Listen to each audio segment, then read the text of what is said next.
తో ప్రజలపైన పెద్ద ఎత్తున భారం మోపడాన్ని నిరసిస్తూ ఈ నెల 27వ తారీఖున వైఎస్ఆర్సీపీ పోరుబాట కార్యక్రమాన్ని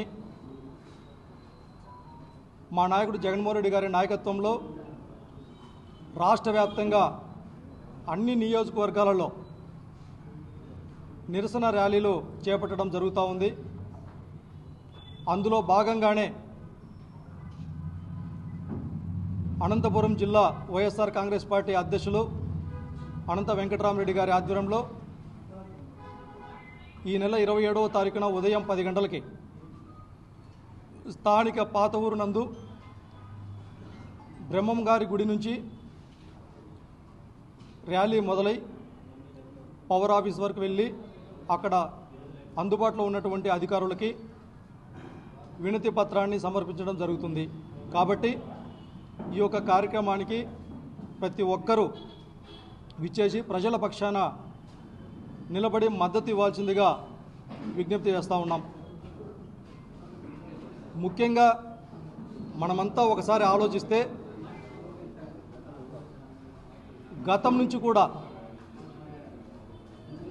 చంద్రబాబు నాయుడు గారికి పేద మధ్యతరగతి ప్రజలన్నా చాలా చాలా చిన్న చూపుగా ఆయన యొక్క ఆలోచన విధానం కావచ్చు, ఆయన యొక్క పరిపాలన కావచ్చు గతంలో మనమంతా చూశాం. దానికి ఉదాహరణ గతంలో కూడా దివంగత నేత డాక్టర్ వైఎస్ రాజశేఖర రెడ్డి గారు ఉచిత విద్యుత్ పథకాన్ని ప్రవేశపెట్టాలి అనే నిర్ణయం తీసుకున్నప్పుడు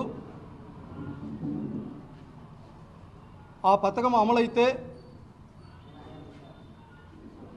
కరెంటు తీగల పైన బట్టలు ఆరేసుకోవాలని చెప్పేసి ఎద్దేవా చేసినటువంటి పెద్ద మనిషి చంద్రబాబు నాయుడు గారు. అదే కాదు, మా నాయకుడు జగన్మోహన్ రెడ్డి గారు ముఖ్యమంత్రిగా ఉన్నప్పుడు కరోనా లాంటి సమయంలో ప్రపంచమే తలకిందులు అవుతున్నటువంటి పరిస్థితుల్లో కూడా ఈ రాష్ట్ర ప్రజానికానికి అండగా ఉండాలా, ప్రజలు ఇబ్బంది పడకుండా ఎక్కువ ఎటువంటి పరిస్థితుల్లో కూడా పన్నుల రూపంలో ప్రజలపైన రుద్దకూడదు అనేటటువంటి ఒక ఉద్దేశంతో నాణ్యమైనటువంటి విద్యుత్తును సరఫరా చేస్తూ మరొక పక్క ఈ రాష్ట్ర వ్యాప్తంగా ఉన్నటువంటి ఎస్సీ ఎస్టీలకి 200 యూనిట్ల వరకు ఉచిత కరెంటు పథకాన్ని అమలు చేసినటువంటి గొప్ప చరిత్ర జగన్మోహన్ రెడ్డి గారిది. మరి ఈరోజు చూస్తూ ఉన్నాం, అత్యంత దారుణాతి దారుణంగా దళిత వాడల్లో కరెంటుని కట్ చేసుకున్నటువంటి అధికారుల యొక్క నిర్లక్ష్య వైఖరిని కనుక మనం చూస్తూ ఉన్నాం. ఈ ప్రభుత్వంలో ఒకప్పుడు ఏదైనా పొరపాటున కరెంటు తీగలను పట్టుకుంటేనో దాన్ని టచ్ చేస్తేనో షాక్ కొట్టేటటువంటిది.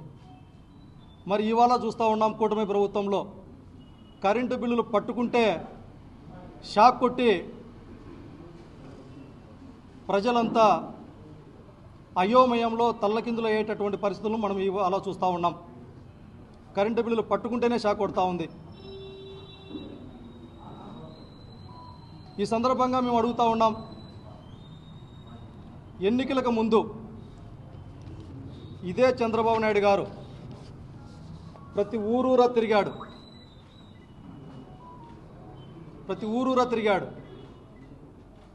పెంచిన విద్యుత్ ఛార్జీలను తగ్గిస్తాం, భవిష్యత్తులో ఎటువంటి పరిస్థితుల్లో కూడా విద్యుత్ ఛార్జీలను పెంచబోము అని చెప్పి ప్రజలను మభ్యపెట్టి అధికారంలోకి వచ్చిన తర్వాత కేవలం 6 నెలలలో దాదాపు 15,000 కోట్ల రూపాయలు ప్రజలపైన భారాన్ని నెట్టడం ఇది దగా కాదా? ఇది అన్యాయం కాదా ఇది మోసం కాదా చంద్రబాబు గారు అనేసి ఈ సందర్భంగా ప్రశ్నిస్తూ ఉన్నాం. ఇదే కాదు, రాష్ట్ర రహదారుల్లో టోల్ గేట్ ఛార్జీలను పెంచుతూ ఉన్నారు. అతి త్వరలో భూముల రిజిస్ట్రేషన్ విలువలను పెంచుతూ ఉన్నారు, రిజిస్ట్రేషన్ ఛార్జీలను పెంచుతూ ఉన్నారు. ఒక పక్కేమో వేలాది కోట్ల రూపాయలు పన్నుల రూపంలో ప్రజల పైన నెట్టుతూ, మరొక పక్క కేవలం ఈ 6 నెలల్లోనే 75,000 కోట్ల రూపాయలని అప్పుల రూపంలో తీసుకొని వచ్చినాడు. మరి వేలాది కోట్లు అప్పుల రూపము, వేలాది కోట్లు పన్నుల రూపంలో ఉన్నప్పటికీ కూడా చెప్పినటువంటి సూపర్ సిక్స్ హామీలు లేవు, అమలు లేవు, సంక్షేమ పథకాలు లేవు, అభివృద్ధి లేదు. కేవలం కొంతమంది కార్పొరేట్ శక్తుల జేబుల్లోకి పోయేదానికి ధనమంతా ఉపయోగపడతా ఉంది. దీన్ని తీవ్రంగా ఖండిస్తూ ఉన్నాం వైఎస్ఆర్ కాంగ్రెస్ పార్టీ తరఫున. ఈ సందర్భంగా ఒక్కసారి ఈ రాష్ట్ర ప్రజలందరూ ఆలోచించాల్సిందిగా విజ్ఞప్తి చేస్తూ ఉన్నాం. మా నాయకుడు జగన్మోహన్ రెడ్డి గారు ముఖ్యమంత్రిగా ఉన్నప్పుడు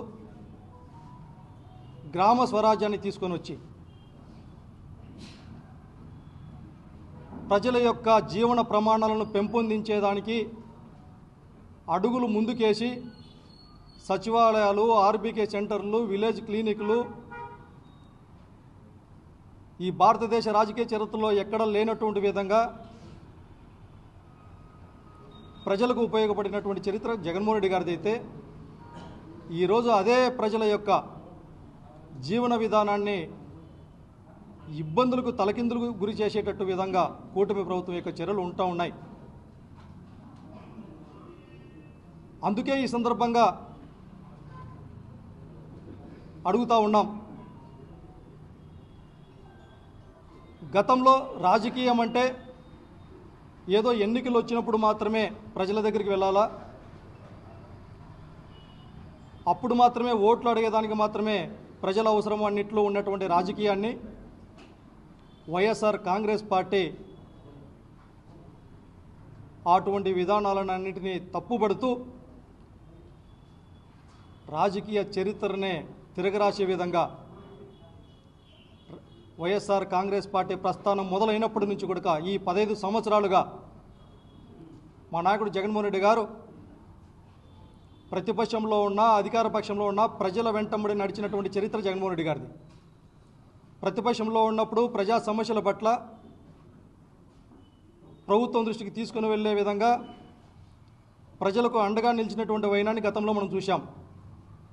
అదే సందర్భంలో అధికారంలో ఉన్నప్పుడు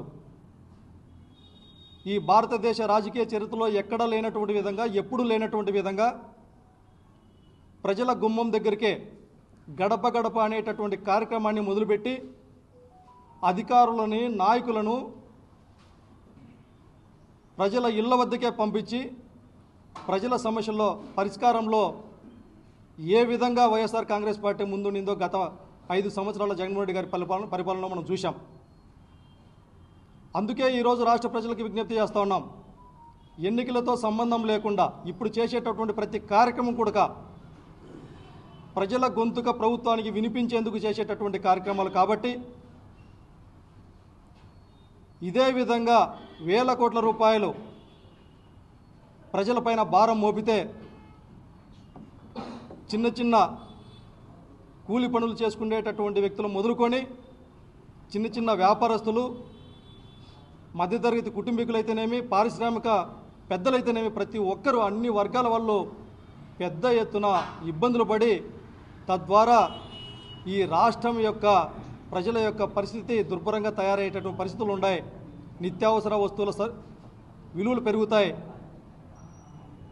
కేవలం ప్రజల గురించి ఆలోచించకుండా కొంతమంది కార్పొరేట్ వ్యక్తుల గురించి ఆలోచించేటటువంటి పరిస్థితులు మెండుగా ఉన్నాయి. కాబట్టి వైఎస్ఆర్ కాంగ్రెస్ పార్టీ చేసేటటువంటి ప్రతి కార్యక్రమానికి ప్రజల యొక్క మద్దతు ఉండాలి. దానికి నిదర్శనమే గత 13వ తారీఖున రైతులకు సంబంధించినటువంటి సమస్యల సాధన కోసం చేసేటటువంటి రాష్ట్ర వ్యాప్తంగా ర్యాలీల్లో విపరీతంగా ప్రజల యొక్క మద్దతు వైఎస్ఆర్ కాంగ్రెస్ పార్టీకి లభించిందనేసి గతంలో మనం చూశాం. అదేవిధంగా ఈ నెల 27వ తారీఖున జరిగేటటువంటి నియోజకవర్గంలో జరిగేటటువంటి కార్యక్రమానికి ప్రజలు, మేధావులు, అన్ని వర్గాల వారు, వైఎస్ఆర్ కాంగ్రెస్ పార్టీ నాయకులు, కార్యకర్తలు ప్రతి ఒక్కరూ వచ్చి ప్రజలకు అండగా, ప్రజల గొంతుగా వినిపించేందుకు కృషి చేయాలనేసి ఈ సందర్భంగా తెలియజేస్తూ, అదేవిధంగా కూటమి ప్రభుత్వానికి చెప్తా ఉన్నాం, పెంచినటువంటి విద్యుత్ ఛార్జీలను వెంటనే తగ్గించాలా, అదేవిధంగా దళిత వాడల్లో దళితులకు ఉన్నటువంటి ఎస్సీ ఎస్టీలకు ఉచిత కరెంటు పథకాన్ని కొనసాగించాలి, ఇచ్చినటువంటి హామీలన్నిటినీ అమలు చేయాలనేసి ఈ సందర్భంగా డిమాండ్ చేస్తూ ఉన్నాం.